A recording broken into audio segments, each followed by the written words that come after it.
Hey everybody, welcome to the Daily Objective. Today you got your all-star cast.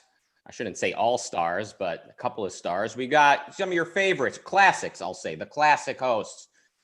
It's kind of the perfect combination of sort of unprepared entertainer meets highly prepared academic with the energy of a Spartan. A man who, legend has it, is name pronounced Nikos Kapoulos, and we're here to talk about the social media political complex, if there is one or if there will be one. How you doing, Nikos? I'm doing very well, and since your compliment, I'm doing even better. So I'm in a weird situation. So the last days, I've spent most of my time on Twitter attacking conservatives about their attack on free speech, which came as a reaction to the story that we will discuss today. So let me start by saying that I'm gonna be very, very critical of social media, and I will make the claim that there's time some of us objectively start re-examining how we view them as moral or immoral overall players. But this has nothing to do with the fact that we defend their right to free speech, and we defend them against conservatives who wouldn't know free speech if it hit them in the head. People like the Trump conservatives, including people in like Trump Jr. or Prager, or more and more people come out of the shadows these days who supposedly were defenders of free speech. So they entered the culture wars as defenders of free speech to request that social media are regulated because of the discussion we're gonna discuss today. So I'm starting with the argument that whatever I say, please don't put me in the category of these people who, because social media are doing horrible things, we want them regulated, or we consider them now a publisher and not a platform, or this discussion that doesn't even make sense. So anyway, that's the context setting for me. So shall we go into the essence of the story?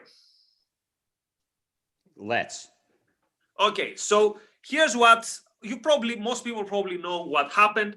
So last week, some information about the son of Joe Biden, Hunter Biden, became available. Some what we'd call potentially compromising information. So the information was that the son of Biden, when Biden was vice president, he arranged a meeting with some influential person in Ukraine because he was on the board of a big company. And there are many questions. Is there any reason why he was in that board, except that he was the son of the vice president? Anyway, who can tell? But this was a potentially big story. This was a story that would put the Biden campaign on the spot and basically tell them, look, most of the stuff that you have been accusing Trump of, cronyism, using your business to, would actually apply to you. So what was the reaction of Twitter and also of Facebook? They made the story disappear. And how did they make the story disappear? So if you would go to link on the story, by the way, appeared in a newspaper, in the New York Post. Now, if you would go to post the story, you would be threatened with your account being taken down. And there were a couple of big accounts, either journalists or someone even from the White House, that they had their accounts, I assume, not permanently, but for a time being taken down. And then Twitter said something like, well, we did this. Yeah, we recognize that this doesn't look very good, but we did it because we have a policy about hacked material. By the way, this was not hacked material. This was the son of Biden because he has some issues. And, I don't want to enter into that discussion. Hopefully he's doing better. But basically what happened is he brought his laptop for repair, and then he forgot it there. And that's how the laptop, by going hand to hand, the guy who had the laptop shop kept a copy. He gave it, I think, to Giuliani. Giuliani gave it to the newspaper. So this is not hacking. And also, if Twitter does not report cases that don't have the, let's say, the approval of the person who is involved, then we wouldn't have seen the Trump tape with the grab them story in 2016, which I think we should have seen because it tells something about the character of the man. So there's so many stories that we see and that they don't even reach that threshold. They go way beyond that threshold, that either it is directly hacked material, or then they imply that we don't want material which has to do with the Russians. Well, we spent years and years with the Russia gate, and these rules didn't apply. So to make it short, Twitter made up some rules or stretched other rules to suppress this story. And Facebook did the same. And of course, the Republicans are up in arms and they say this is the most in-your-face intervention in an election that we remember. And this is officially of Twitter taking off the mask and saying we are the social media rank of the Democratic Party. So that's the story. What do you make of it? I mean, first of all, when I saw the topic of the show in my usual, 10 minutes before we go live fashion, I found out. I thought we were looking into the future. Once Republicans get their way, and of course Democrats have no problem with this. Once the government and the Twitter type websites merge, once they're regulated, aka become basically blended with the government. Now we've got a government that is collecting our data. Now we've got a government that is making these community guidelines decision about what we can say, because now what you post on Twitter, meaning once this takes effect, what you post on Twitter could be treated legally as though you went out into the street and exposed either exposed some type of language or certain level of nudity that maybe the Greeks are, consider a wholesome tradition of the Olympic sort. But in America, we don't appreciate. So that's what I thought you were getting at, or that's what I thought the topic was getting at. But no, we're talking about Twitter hiding a link or hiding something that they consider to be fraudulent or misleading. They do this most often when it comes to COVID, quote, info. Like if someone posts a link by a doctor, like downplaying the severity of COVID or something like that, then Twitter or YouTube will remove it and say this is endangering people or something like that. Now, in this case, it has to do with the upcoming election with Joe Biden and his son. So I can understand it's being seen as a partisan issue, and it probably is. But this whole thing is just such a recipe for disaster. Having a culture with an unclear understanding of property, or just a lack of respect, lack of reverence for property rights. You know what I'm saying? Like we all basically claim to be on the same page about free speech. But then when it comes to property, it's like unclear how that relates to free speech, and it's unclear kind of what public property is. Now, of course, I would like to see a world where there's no such thing as public property. All property is privately owned, and then it absolutely is up to every website or every homeowner or every company owner what speech they permit on their property, and it's basically easy to understand and to follow. But when we have a culture where we don't quite see the role of a website like Twitter. At first, the internet was supposed to be like the Wild West, right? Anyone could say anything, and like Twitter sort of reflected that. It was rare to see Twitter delete anything back, 10 years ago, although I'm proud to say I was one of the pioneers in that Wild West who found a way to get deleted and removed. But most news organizations, they got to say whatever they wanted to on YouTube and on Twitter. And one could say they spread a lot of misinformation, but that was not really seen as the job of Twitter or YouTube or Facebook to step in. They're in a tough position. I know that's like blasphemy to say when it looks like Twitter is just a wing of the Democrat Party. So how dare I say anything kind about them or anything sympathetic? But generally speaking, they are in a tough position, especially when it comes to COVID, Like lives are at stake, and this is a sensitive issue with a disease, a virus, and we need to figure out kind of what's true and what's not. And anytime Twitter decides like, okay, this is spreading misinformation about this deadly virus, you'll have a bunch of people applauding that and a bunch of people saying that this is, suppression of opinion and of potentially valuable information, and that they're a branch of the government now, the way that they're behaving. And now, of course, with the Hunter Biden thing, it is much more easy to see that as a partisan move. But my question at the end of this whole rant, this whole tangent is, so like, what do we do with this? Like, what's next? What should Twitter do? I guess arguably they should just keep their hands off of something like a link to the New York Post. I know Twitter Jack apologized. And yeah, what do you make of that? So, okay, first of all, let's make something clear. This is not Twitter trying to save lives from COVID. How do we know that? Social media did the same some years ago on the so-called fake news. And again, fake news is directed on one side. For example, the idea that the rich get richer and the poor get poorer is not, which is literally fake news, is not considered fake news.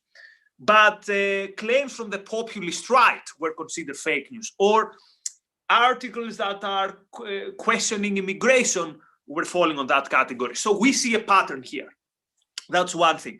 The second thing is, here we don't even have Twitter trying to do peer review, which is already funny enough. So I don't know why Twitter should decide which story is good or which story is bad, because then it needs to do it for its hundreds of millions of users.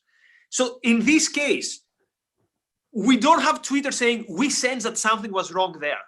Even Biden's campaign, the explanation they gave was, well, we look in the calendar, we're not sure if, so they didn't basically say this is fabricated by Russian hackers, right? So Twitter comes up with a non-excuse. So basically they said, take this down and we're gonna think later why.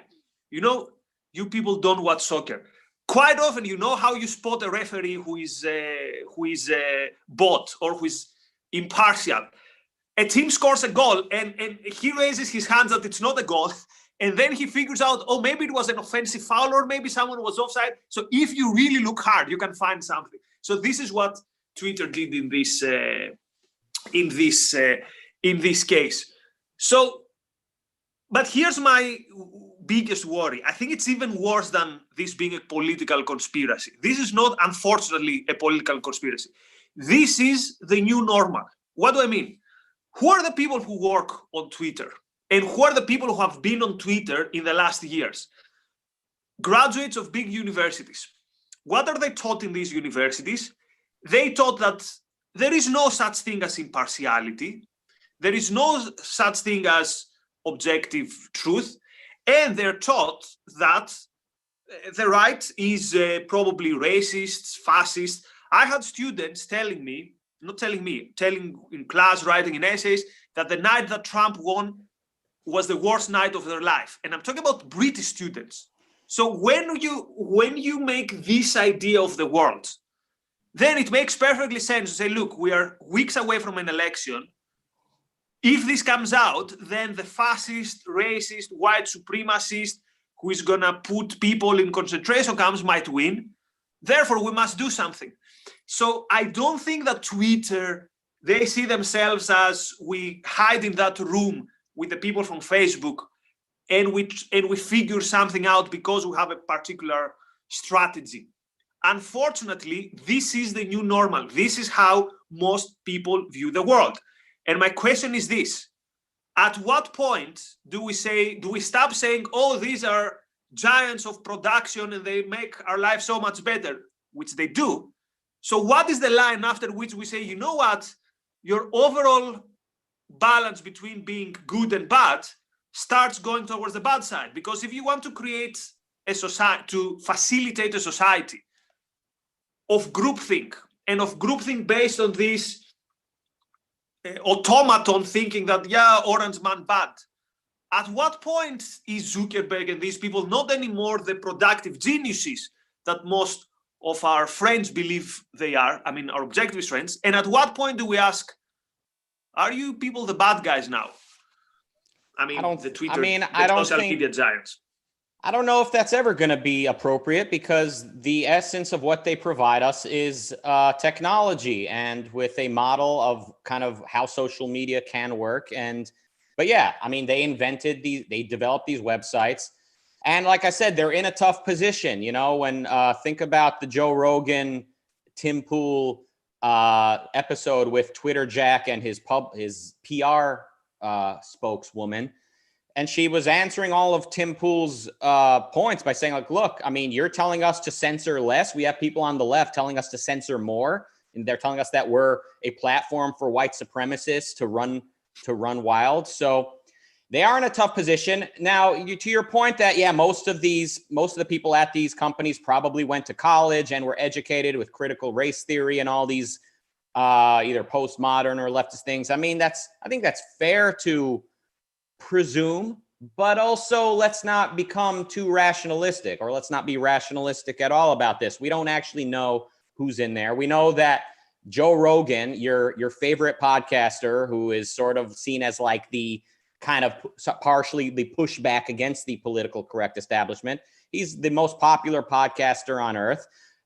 His show is very popular with Silicon Valley workers. I mean, so it's not like anyone who graduated from school is just automatically a shill, a drone working on behalf of critical race theory. I mean, people are complicated. Most people live with mixed premises, and most people who are making decisions they're not necessarily just acting on behalf of the philosophy that they were taught explicitly in class.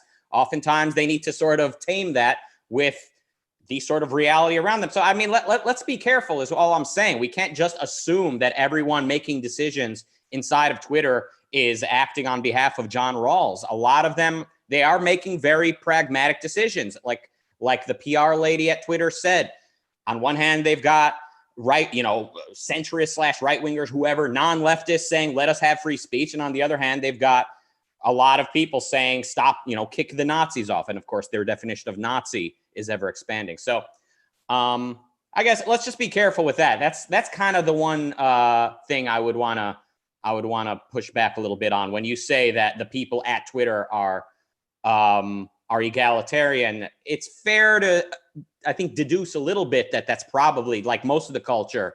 There's a lot of that happening, but let's be careful is all I'm saying. Let me push back on your pushback. Yeah. 2-3 summers ago, we had an internal revolt in Google because that poor guy wrote an email that suggested maybe the reason why there is no gender balance is not what you people think, but here are my data.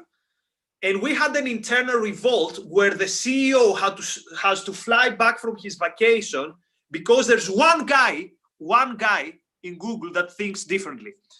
Then some months ago, we had an internal revolt in New York Times because they dared to include an article by someone who said that then when there's a riot out of control, the army has a role to play. Then we had an internal revolt in Facebook because Zuckerberg did not fact check or something one of Trump's posts. And now we have an internal revolt in Spotify because they want some of Joe Rogan's episode being taken down. Now, although people think we are all a cult and we agree on everything, I think it's okay to disagree, but I think there's a clear line there that shows that because ideas play a big role, how did Ron call it? The chickens come home to roost. This is exactly what we've asked for as a society. Or to use another of my favorite Ron terms, brothers, you've asked for it, and what you've asked for it is coming. It's kind of is here. It's going to get much worse. That's what I see. That's why I'm saying this is not a conspiracy. This is the new normal. There's more to see here. Just wait and see what's going to come in the next years. Yeah, I agree with everything you said, but that's not the full picture at the same time, and there's no question that corporate culture sucks. It's absolutely run by egalitarians. And I know that firsthand. And you might also know that firsthand. So we know that firsthand by our own observation. So we don't just sit here and go, well, this is what they're teaching in schools. And we know that graduates work at these companies, so we can just assume that those ideas are at play. No, I know from either working at companies or knowing people who work at companies, or now when it comes to these scandals, like is it James Damore, the Google guy? Yeah. I still think we should be careful by saying that that incident speaks for the entire that tells the story, that tells the full story, the whole truth, and nothing but the truth. First of all, I don't know if it was his job to give his opinion on women versus men and biology and all of that. I'm not even sure that everything he said in that paper was accurate, but that's not the point. I don't know that it was even his job to be talking about that. And yes, once there's a scandal, the egalitarians have the moral high ground, and it's very difficult to kind of put that to close back up that can of worms. But that doesn't mean that anytime somebody gives an unacceptable opinion, and you know that anytime somebody gives a forbidden opinion, it becomes a scandal of that level. I just think we need to be careful. And sorry, was it the job of these people working in the printing press to say that we don't want to print J.K. Rowling's book because we judge her to be transphobic? So it happens in every big corporation. People who it's not called their job take one position, and out of the thousands, literally thousands, okay, maybe not, but definitely hundreds of examples, there's one example that one guy kind of says, you know, maybe, and we have again the CEO of the company cutting his holiday short, again, the busiest man on the world, to say, oh my God, what happened here? Yeah, we have a conservative or someone who deviates the line.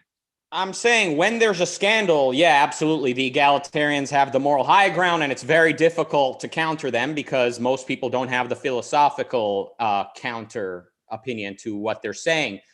But not every time somebody gives an unacceptable opinion does it become a scandal. Oftentimes, you know, it's quite possible that 999 times out of 1,000 people are expressing their opinion the way that James Damore did, and it doesn't blow up the way that it did. That's what I'm saying.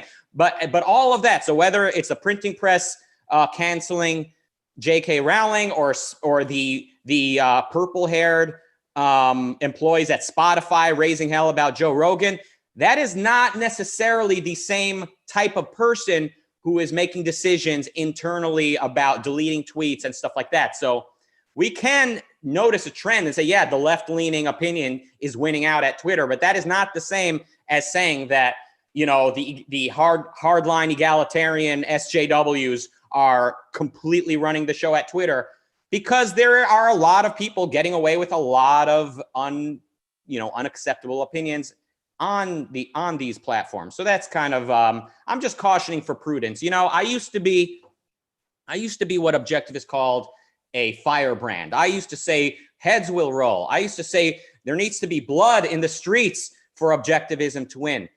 But that was the old me. Today, I travel the country. I speak at rehabilitation centers for young, troubled objectivist students. I walk in there with my leather jacket, my prison tattoos, my wrinkled face, and my slick back hair. And I tell them my story. And I tell these kids, they don't need to go the same route that I went. That sounded a bit like something between Bukowski. Sean Penn comes to mind, that he also played Bukowski. Anyway, I would love that look. You'd look really cool with a head back and with a leather jacket. But then again, the question is, who doesn't look good in leather jackets? So let's make leather jackets great again. Let's not jump to huge conclusions, apparently, although I think we can connect the dots, but that's and also topic. Like what difference does it make? Not to sound like your favorite popularly elected Madam President, as a leftivist like myself call her. I'm joking, of course. What difference? What do we do with this information? Let's say Twitter is 100% run by feminists, or let's say it's highly exaggerated. Like, what do we do with that information?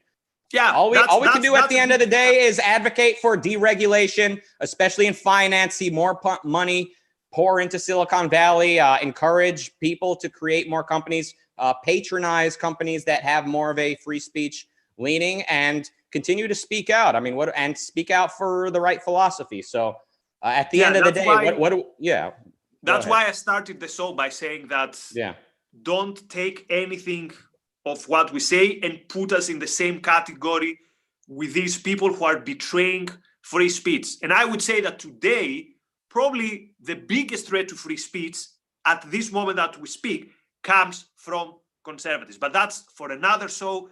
We've run out of time. Good to see you. I think it's our first one-on-one after probably a week or so, but we're going to be back soon. Thanks to our viewers. If you liked, share this. We're close to 1,000 subscribers. Imagine what can happen then. You can ask questions that we can answer on the show. It's what bigger accounts call super chats. We can do way more stuff. So let's make sure that we make it happen. From Rucka and myself. And also, wait 1 second. Yesterday, I asked for, I suggested people make donations to ARC. Actually, we don't take donations, but you can become a member. So consider becoming a member, and the money you spend will go towards spreading the ideas that you claim to agree with, but you know, money talks, and you know what walks. And we're gonna buy an even cooler leather jacket, although I haven't shown up on a leather jacket yet. When we reach 1,000 followers, I'm showing up on my super cool leather jacket. Thanks everyone, and see you soon.